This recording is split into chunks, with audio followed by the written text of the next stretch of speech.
আমাদের যতগুলো শত্রু আছে তার মধ্যে উল্লেখযোগ্য একটা শত্রুর নাম হলো দুনিয়া। এই দুনিয়াটা হলো পানির মতো। পানি যেমন না হলে চলে না, আবার পানি বেশি হলেও বিপদ। কোরআনে কারীমের মধ্যে আল্লাহ তাআলা দুনিয়াকে পানির সাথে উদাহরণ দিয়েছেন। তিনি বলেন দুনিয়ার মিসাল হলো মাসালুল হায়াতিদ দুনিয়া কামা ইন আনজালনাহু মিনাস সামা। দুনিয়ার উদাহরণ হলো আসমান থেকে নাজিল হওয়া পানির মতো। যে পানি যদি কম হয় তাহলে বিপদ, আবার বেশি হলেও বিপদ।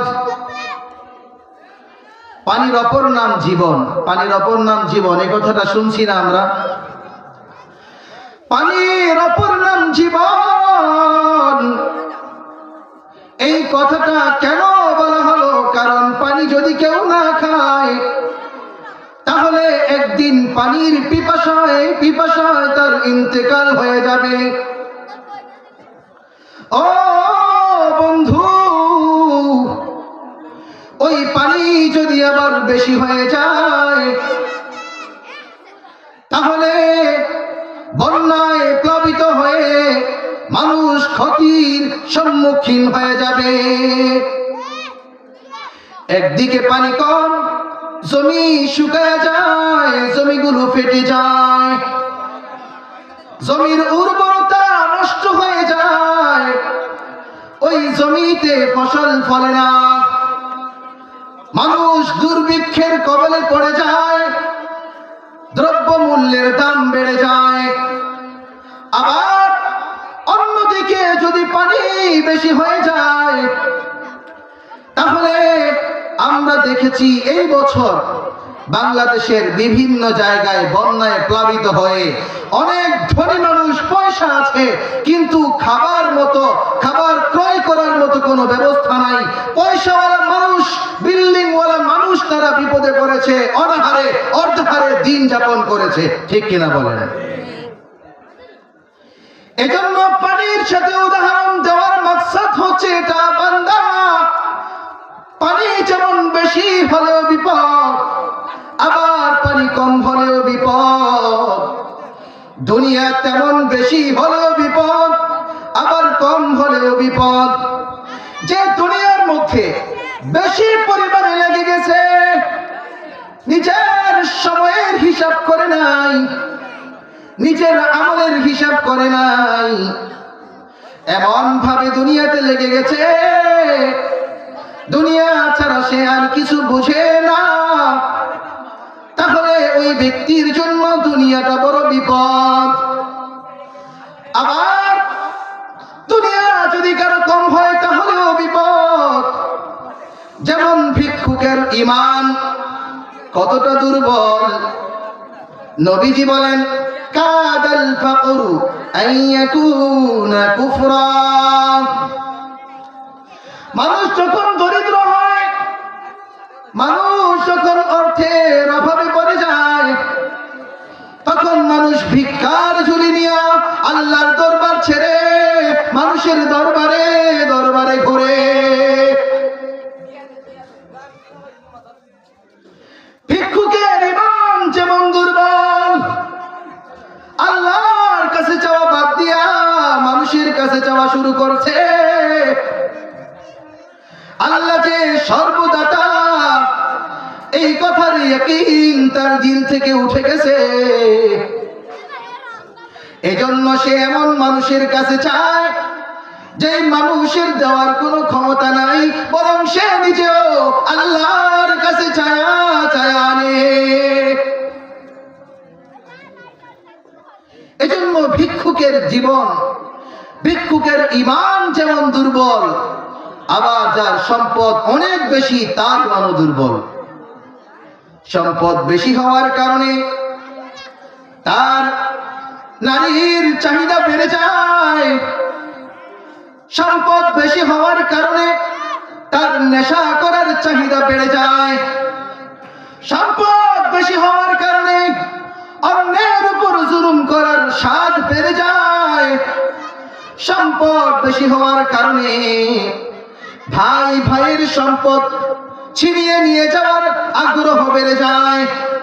বোনের সম্পদ ছিনিয়ে নিয়ে যাওয়ার আগ্রহ বেড়ে যায়।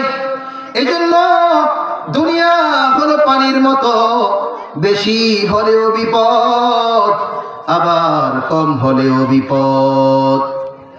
বন্ধু, দুনিয়া দুনিয়া দুনিয়া যারা নিয়ে ব্যস্ত, তাদের উদাহরণ দিতে গিয়ে এক বুজুর্গ বলেছিলেন, আদ-দুনিয়া জিফাতুন ওয়া তালিবুহা কিলাব।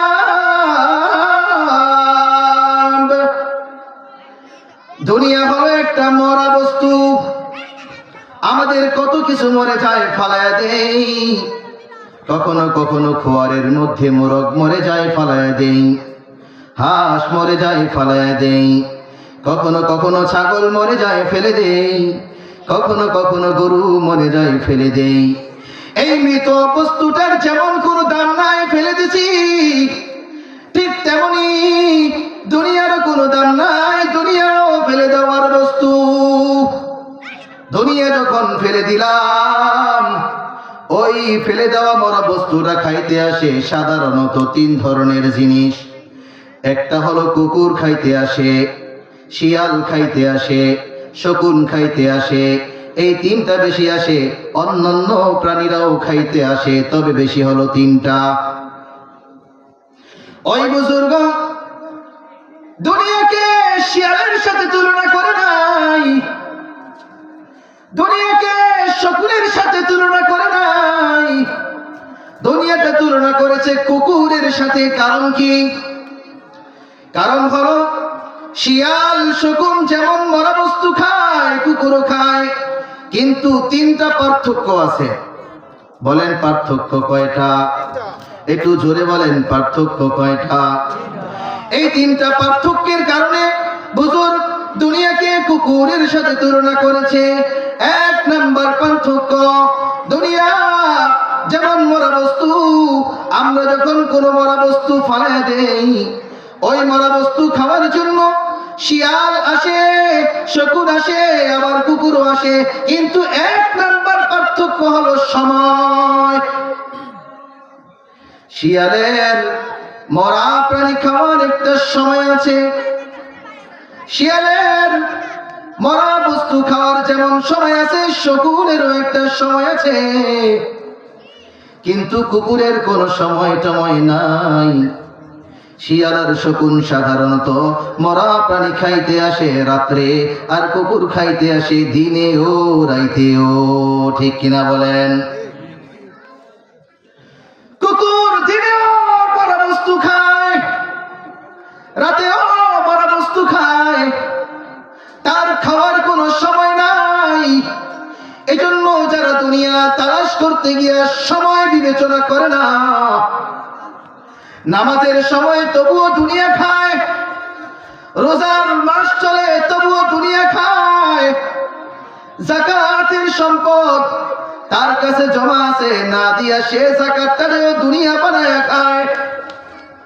তার দুনিয়া খাওয়ার জন্য সময় নাই। কত ব্যবসায়ী বাবাজি আছে, আজান হয়ে গেছে, নামাজের জন্য দোকানটা বন্ধ কইরা যাইতে পারে নাই। ওই ব্যবসায়ী বাবাজি বলেন তো দেখি, নামাজের সময় যে দুনিয়া কামাইলো, এটা দুনিয়া খাইলো টাইম বুঝা না টাইম না বুঝা? জোরে বলেন, টাইম বুঝা না টাইম না বুঝা? আজান হয়ে যাওয়ার পর একজন মুমিনের সবচেয়ে প্রধান কাজ হলো নামাজ। যেই ব্যবসায়ী বাবাজি নামাজে না গিয়ে দোকানের চাপটা খুইলা ব্যবসা করতেছে, বলেন তো দেখি ওই ব্যক্তির মাঝে আর কুকুরের মাঝে পার্থক্য কোথায়? কুকুর যেমন সময় বুঝে দুনিয়া খায় না, তেমন ব্যবসায়ীও ওই ব্যবসায়ী সময় বুঝা দুনিয়া কামাইল না। দুনিয়া বুঝা সময় না কামানোর দিক থেকে একজন ব্যবসায়ী আর একটা কুকুর সমান, ঠিক কিনা বলে? আমাদের দেশে আসেনি এমন ব্যবসায়ী? সংখ্যায় বেশি না কম? তারা কি মুমিন না মুসলমান নাকি কাফের? ও ভাই, তারাও তো মুসলমান, কিন্তু তার ঈমান দোকান থেকে তাকে মসজিদ পর্যন্ত নিতে পারে নাই। বলেন তো দেখি, তার ওই ঈমানটা কবর থেকে জান্নাতে কি করে নিবে? যার ঈমান তাকে দোকান থেকে মসজিদে নিতে পারে নাই, কসম করে যদি বলি ভুল হবে না রে, ওই ব্যক্তির ঈমান কবর থেকে তার জান্নাতে নিতে পারবে না। এজন্য বন্ধু, দুনিয়া কামাও, তবে দিন বাদ দিয়া না। দুনিয়া কামাইতে আল্লাহ তাআলা নিষেধ করেছেন, বলেন নিষেধ করেছেন। দুনিয়া কামাও, তবে দিন বাদ দিয়া না। দুনিয়া কামাও, নামাজ বাদ দিয়া না। দুনিয়া কামাও, রোজা বাদ দিয়া না। সকালে আজান হয়ে গেছে, আরামে ঘুমাইলা। জোহরে তুমি দুনিয়া কামাইতে কামাইতে নামাজের খবর নাই। আছরে বিশ্রাম নিতে নিতে নামাজের খবর নাই। আবার মাগরিবে ক্লান্ত হইয়া নামাজের খবর নাই। এশার সময় চাদর মুড়াইয়া ঠান্ডা ভাত খাইয়া কম্বলের নিচে গিয়া নামাজের খবর নাই। এমন মানুষ আমাদের মধ্যে আছে না না? বলেন, পরিবর্তন হওয়া দরকার আছে না নাই? পরিবর্তন হওয়া লাগবে। পরিবর্তন যদি না হয়, আমি নিজেকে বুঝাবো আমার সাথে আর একটা কুকুরের সাথে কোনো পার্থক্য নাই। 2 নম্বর ব্যবধান, শিয়াল এবং শকুন ওই মরা বস্তুটার গোশতগুলো খায়, হাড্ডিগুলো রেখে দেয়, হাড্ডি খায় না। শিয়াল বোঝে এটা আমার খাবার, এটা আমার খাবার না। শকুন বোঝে এটা আমার খাবার, এটা আমার খাবার না। কিন্তু কুকুর তার খাবার কোনটা সেটা জানে না। সে গোশত খায়, হাড্ডিও খায়, ঠিক কিনা বলে? গোশত খায়, হাড্ডিও খায়। এমন কিছু মানুষ আছে দুনিয়া কামাইতে গিয়া কোনটা তার খাবার আর কোনটা তার খাবার না এই হিসাব নাই।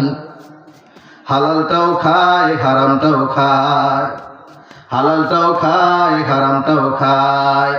এমন মুসলমান নামধারী আছে না না? হালালটাও খায়, হারামটাও খায়। আল্লাহ বলেছেন, আহাল্লাল্লাহুল বাইআ ওয়া হাররামার রিবা। হালাল করেছি ব্যবসা আর হারাম করেছি সুদ।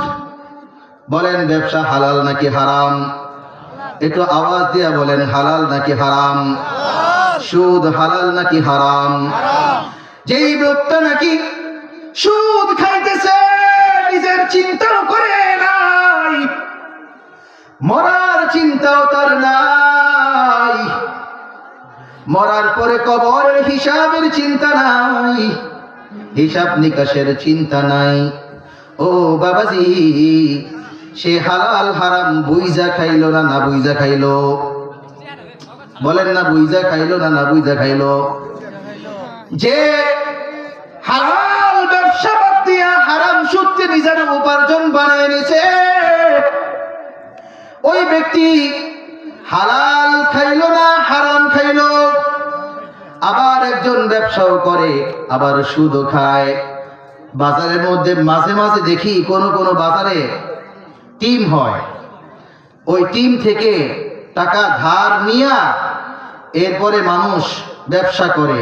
ওরা টাকা ধার দেয় কিভাবে? সুদের মাধ্যমে। তারাও কিন্তু আবার কোন কোন দোকানের মালিক আছে না নাই? ওই ব্যক্তি নিজে দোকানদারি করে হালাল খায়, আবার সুদের ব্যবসা কইরা হারাম খায়। বলেন তো দেখি, কুকুর যেমন খাবার মধ্যে কোনটা তার খাবার আর কোনটা তার খাবার না এটা বাছাই করে খায় না, আবার ওই ব্যবসায়ী কোনটা তার হালাল কোনটা তার জন্য হারাম সেটা চিন্তা করে খায় নাই। এই দিক থেকে কুকুরের সাথে তার পার্থক্য কোথায়? পার্থক্য আছে? এই দিক থেকে তার সাথে একটা কুকুরের কোনো পার্থক্য নাই। বাবা মারা গেছে, ভাই আছে, বোন আছে, ভাইদের মধ্যে একটা আছে একটু প্রভাবশালী, একটু বেশি বুদ্ধিমান, এবং সাধারণত বাড়ির মেজো যারা আছে ওরা একটু এরকম হয়, তারা একটু বুদ্ধিমান বেশি থাকে। বড়রা ছোটরা সবাই তার সাথে সমঝোতা করে চলার চেষ্টা করে। এই সুযোগে সে কি করল? সে তার বুদ্ধি দিয়া দিয়া বোনের সম্পদগুলো সে কোথায় কতটুকু পাবে খুঁজা খুঁজা বোনের সম্পদগুলো নিজের নামে লেখা নিছে। এরকম বড় জালেম আমার দেশে আছে না নাই? হালাল না হারাম? ভাইয়ের সম্পদ ভাই একটু কম বোঝে, এই জন্য ভাইয়ের সম্পদ নিজের নামে লেখা নিয়ে গেছে। প্রতিবেশী কম বোঝে, এই জন্য প্রতিবেশীর সম্পদ নিজের নামে লেখা নিয়ে গেছে। ওই রকম বড় ডাকাত দুনিয়াতে আর দুই একটা আছে নাকি আমার জানা নাই? অনেক বড় ডাকাত। বলেন তো দেখি এটা হালাল নাকি হারাম? ও হালাল হারাম বাইসা খাইলো না না বাইসা? বলেন বাইসা না না বাইসা? ও যেমন হালাল বুঝে নাই হারাম বুঝে নাই, হালাল হারাম বাছাই না কইরা দুনিয়া খাইলো, হালালটাও খাইলো হারামটাও খাইলো। এই দিক থেকে কুকুরের সাথে আর তার সাথে কোনো পার্থক্য নাই। ব্যবধান গেল কয়টা? দুইটা। একটা হলো সময়, আরেকটা গেল সে হালাল হারাম বাইসা খায় না। আরেকটা হলো শিয়াল এবং শকুন দুজনের একটা স্বভাব আছে। শিয়াল যখন খায় সবাই মিল্লা খায়, শকুন যখন খায় সবাই মিল্লা খায়, আর কুকুর যখন খায় একটা খাইলে সব দিলে দৌড়ায়। ঠিক কিনা বলেন? আমার কথা বুঝতেছেন না? একটু জোরে বলেন ঠিক কিনা? কিছু কিছু মানুষ এমন আছে যারা খাওয়ার বেলায় সব খাই খাই করে। আরে বেটা তোর এত সম্পদ খাইব কেডা? যেই পোলা মাইয়ার জন্য সম্পদ রাইখা যাইতেছ, ওই পোলা মাইয়া তোমার গলায় পাড়া দিয়া পরে জাহান্নামে যাবে, তারপরে তোমারে টান্না টান্না জাহান্নামে নিবে। এজন্য দুনিয়া কামাও তবে দিন বাদ দিয়া না, দুনিয়া কামাও তবে আল্লাহকে বাদ দিয়া না, দুনিয়া কামাও তবে নবীর তরিকা বাদ দিয়া না, দুনিয়া কামাও তবে আখিরাতের চিন্তা বাদ দিয়া না। দুনিয়া কামাইতে হবে, এত পরিমাণ কামাইতে হবে, বেশিও না কমও না, যতটুকু হইলে চলে ততটুকু। বেশি হইলেও ইমানের সমস্যা, কম হইলেও ইমানের সমস্যা। এবার দুনিয়াটা হলো এমন এক জায়গা, আমার যখন হায়াত শেষ হয়ে যাবে, মরার পরের একটা জগৎ আছে, ওই জগতের কিছু কামাইবার জায়গা হলো এই দুনিয়া।